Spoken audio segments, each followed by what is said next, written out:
Hanwha's composition outside of the Jhin is very short range, so they are going to have to kind of run into you. I kind of like the DK comp here. I think the amount of kite back that they have available into a composition that doesn't really have a choice. Again, toy Cho'Gath, because he's just a really awkwardly walking toy. So DK do not know about this, but aiming checks and misses. So now everybody's coming out of the brush. That's Cleanse already out of aiming, and there's not much that Showmaker can do with just a Z. That's first blood over to Viper's Jhin already. Gonna be feeling good about this one if you're Hanwha Life. Showmaker also taking a good amount of damage, obviously not in a position to trade back, just has to kind of eat this. Even without the Q-Max, Cho's ability to farm from a distance is okay. So he'll be able to at least get a little bit of resources. See what the wave state is though, because if Lucid doesn't make his way up at all, I don't know at what point Shiu is going to be able to fix this. So that is something, but they do get an early Drake here.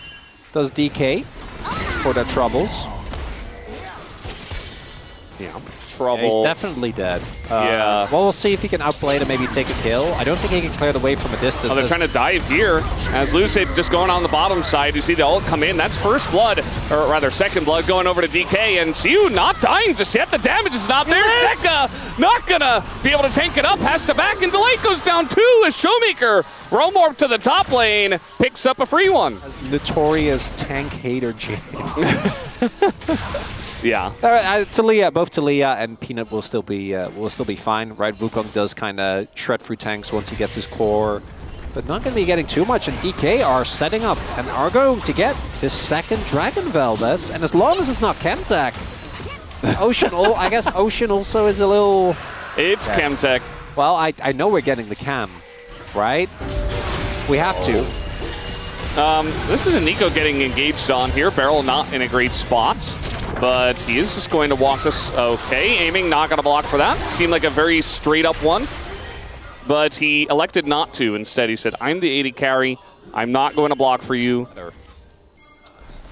Always a good thing to look at. Showmaker in a bit of trouble here. Is going to try to flash away, and even with the Roa against 3 people, he will go down. We do have Lucid trying to join on in, but he's going to get knocked back. Delight in a rough spot as the spear gets him, but at the same time, it's 2 for 1, and they get free time with this turret. Even picking up 1 plate before it does go down, so Hanwha Life going to like this trade. Pretty big win there for Hanwha. Nicely done.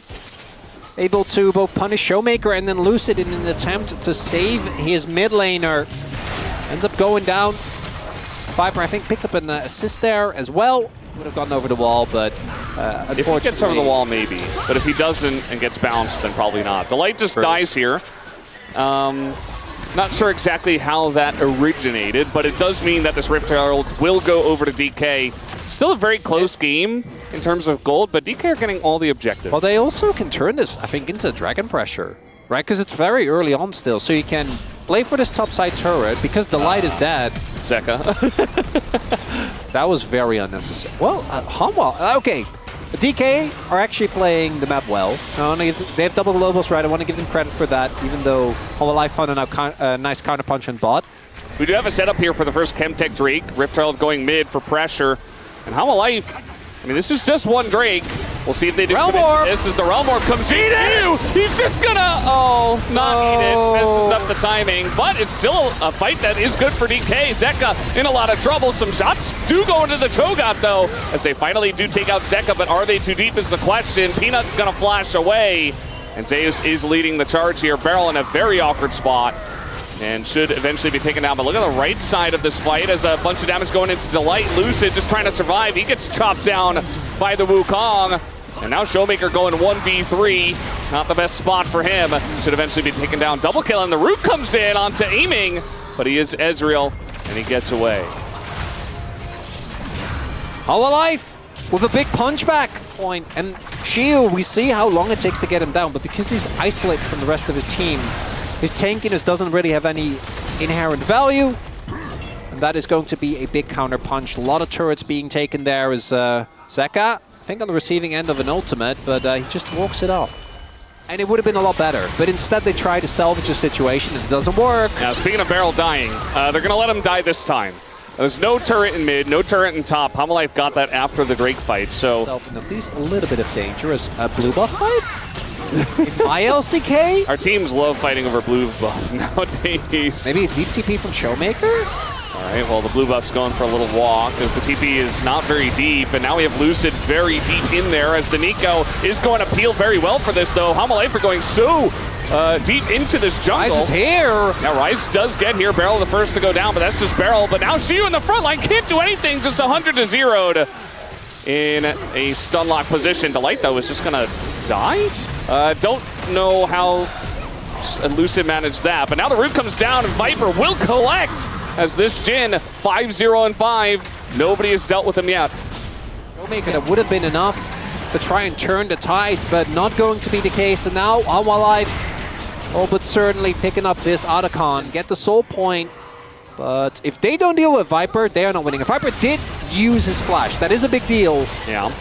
We're gonna engage on a Barrel once again, who does get that belt off, but he does flash away now. Aiming has to flash over the wall himself, and the engage comes in from Zeus, and the knockback here from Zeka. It's the 1-2 punch that gets them in position to take this Drake down. A couple of kills go to HLE. This DK very much falling apart now to the engage of Hanwha Life Esports. Pulling the shots, and DK aren't ready. Taking these fights in these narrow corridors. Like, yes, you have Ryze and Nico, but they have Taliyah and Wukong and Jhin. Deficit will be able to catch up a little bit once that comes through, but feels like the moment might have passed for DK. I still think their late game is good, but this mid game is just not making it work. Aiming's just being bullied right now. He tries to step up to the Jhin, and Viper shows him who's boss. It's Viper's Jhin. That was all Jhin. This whole game feels like it's been a lot of that. Viper does kind of decide for his team sometimes that he's just going to carry and win. That does happen relatively often. And this game really fell apart for DK through the mid game. To get the dragon, didn't get the dragon. Ulting. And immediately died. Here comes Viper, the flash on in, immediate cleanse. Meanwhile, we've got Delight making plays up on the top side, and they don't even get Viper, who just walks it off and laughs at them. Now the wall's going to come down, Aiming being attacked from so many different angles, and he doesn't get to play the game. Xiu here is just walking. He is just walking. It was the Hail Mary. I think Showmaker tried to Realm Warp behind Viper as well, with Lucid coming on the deal, and then Showmaker's Realm Warp got interrupted and just died. They found him. They snuffed him out. And now the game certainly going to the game number 3 that we were expecting, Valdez. Yeah, it's looking like it. They're not going to end it just now because we do have Baron in 20 seconds. So gonna back away, spend that gold, go take an objective, and then end the game. I think that they got out-team fought really, really hard. And it's hard to say because I feel like every game we have Cho'Gath, it just falls flat on his face like this. And it feels like an execution issue, but maybe at this point it's like, is Cho'Gath too hard for our teams? Against Hanwha in the LCK Cup, which was off the back of the Mbessa. As the Lucid, I mean, he's still maybe going to give it a go, but there's uh-oh. Yeah, they're pulling off the Baron here. Yeah, he goes in, and then he goes out, down into the Death Chamber. In goes Zeus now. Looking for an angle here on a Xiu, no doubt. The rest of the team is not following this. Delight is now making his way in, but Zeus doesn't take damage from these two, especially. Delight comes in, wall comes down. Now Xiu in a lot of trouble, a knockback comes down. And again, Zeus is kind of unkillable. We do have the knockup from Xiu on the left side, but it's not going to matter. The wallets are just too heavy, and Zeus is just tanking the turret as he DPs into mid lane. Looked a little rough for Hanwha early on, but in the team fight, DK was absolutely no match for them. Kind of a stump. Will Zeus die? Yes, he will. Flash on in. It's over. It's fine. If Viper somehow died in the ruckus, then maybe, but not going to be the case. DK still in the cursed timeline as a Showmaker, having a little bit of fun with it as he gets taken out. These were some of the best highlights from today's matchup. Which moment was your favorite? Let me know in the comment section below. This is OP, and I'll see you tomorrow. Take care.